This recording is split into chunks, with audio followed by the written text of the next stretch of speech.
Hi everybody, it's Ms. Nikolai, and what follows in this screencast is some background context on Beowulf that I think will really help you enjoy and understand the poem. So, starting off with the context for setting. The events that take place in this story are going to take place in the 5th or 6th century in the Common Era. This is the time of Viking culture in Scandinavia. Here's a Viking boat. We spoke about that earlier in the week.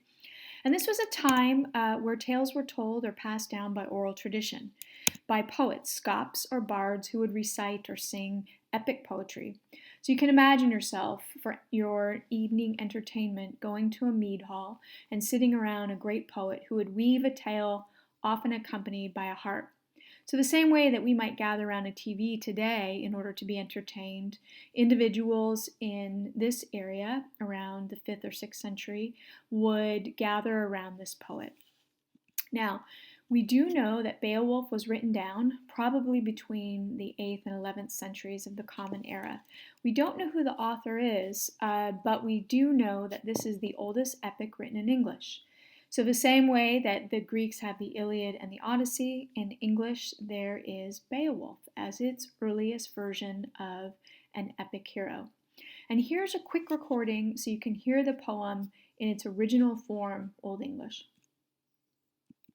What we gardena in jaar dagum, feudkeningas rumje frunnen, Udadalingas ellen fremmedon, of chill shaving, shalana threatum, monium maigdum, maer settle off there.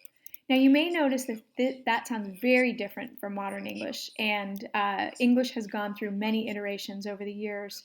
In fact, we're reading a translation by Seamus Heaney, so that's why it sounds a little bit different.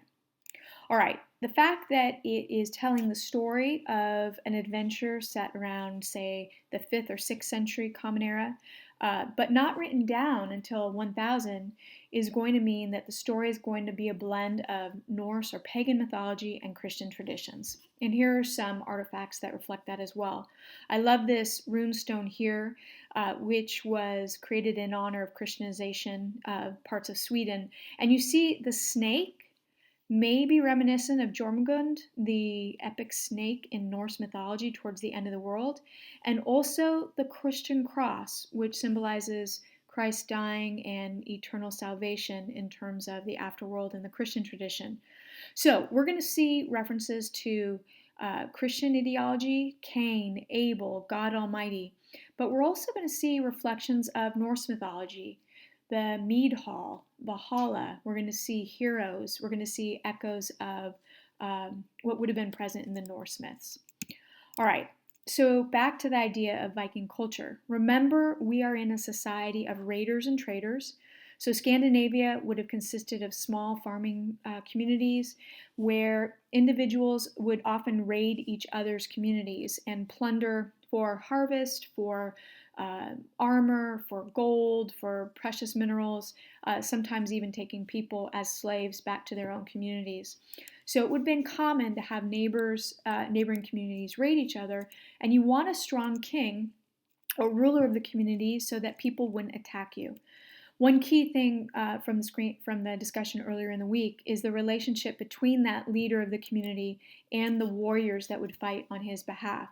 The thanes would be the warriors, and the king would often be called the ring giver or gold giver. The relationship between those two would be comitatus, so that the warrior would fight on behalf of the king, and the king would then reward the warrior for valiant and courageous battle. You see some of the armor that would have been worn in some of the raids, and you see Viking raids all throughout Britain, Upper Iceland, Greenland, and Northern Europe. Now, why is Beowulf written in Old English that we just read there, even though it's set in Scandinavia? So in around the 800s Common Era, the Northmen or Vikings conquered parts of England, and they were known as Anglo-Saxons, and the Viking area in England became known as Danelaw. Now, Vikings would attack eastern England and also Ireland over here, and you can still see remnants of those invasions if you go and look at some of the artifacts or the preserved remains in those countries. Here's a map that shows the holdings of King Canute, who was a Danish warrior around 1000 CE, when we think Beowulf was written down. So you can see there was a lot of Common Era area ruled by one individual. But the places that we're concerned with in reading a Beowulf is this area right here. So modern Norway, Sweden, and Denmark, and particularly Sweden and Denmark. This is a highlighted or expanded version of this area right here. And our story is going to be about the relationship between the Danes and the Geats. We're going to have some reference to the Swedes, the Heathlobards, and the Frisians, but basically we're going to be talking about these two groups of people. Now, who are the characters? Well, the Danes are going to be ruled by King Hrothgar. His queen is Wealhtheow. You're also going to meet in the reading Unferth and Ascari. They're going to be characters in the next chunk of reading. And the Geats, well, we've met Beowulf. He's going to be the hero. His king is Hygelac. The queen of Hygelac is Hyd. And Beowulf is not only a thane of Hygelac, but he's also the king's nephew. Here's a quick genealogy. You can see Hrothgar is the descendant of Sheaf-Shielding, these individuals coming down here. And the beginning of the poem is going to talk about the descent to Hrothgar as king of the Danes. In the Geat house, you have Beowulf, who's going to be the nephew and the thane or the warrior for King Hygelac. All right, so we got Sheafson, who has the son Beo, Halfdan, and Hrothgar. And then on the Geats, you're going to have Hygelac as the king, but we're going to hear about the adventures of Beowulf. Now, a couple of things. Why does Beowulf go to Denmark?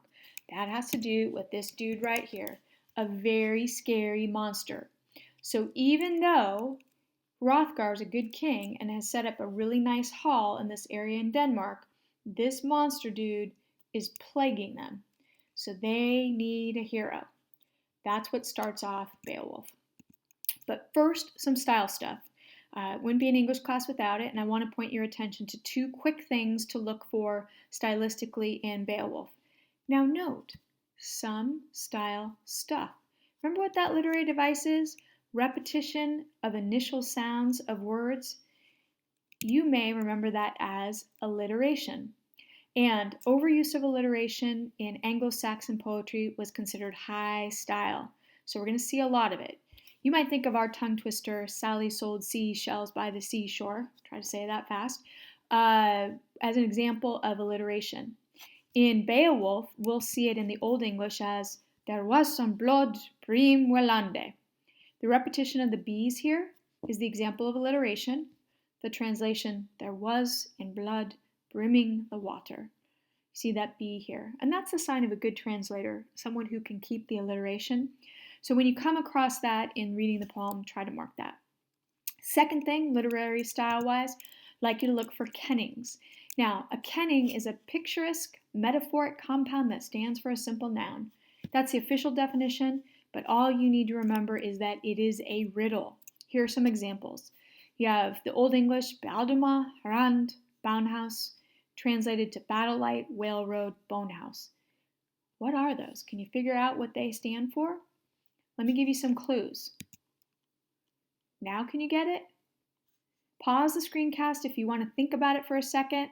Otherwise, here are answers to the riddles. Sword, sea, human body. Get it? Now, as you read Beowulf, mark when you come across a kenning. We'll talk about those next week too. Okay, quick check for understanding from the screencast that we just did. See if you can recall the following. Why is Beowulf set in Scandinavia but written in Old English? Can you define alliteration, kenning, comitatus? Who's king of the Danes? Who's the best warrior of the Geats? Questions to think about for next week are, why does Grendel attack the Danes? And why would Beowulf leave Geatland and travel to Denmark? We'll talk about questions 5 and 6 in class next week. Questions 1 through 4 are here to check your understanding from the screencast just now. All right, that's all the background information you need to understand the first part of Beowulf. Enjoy your reading.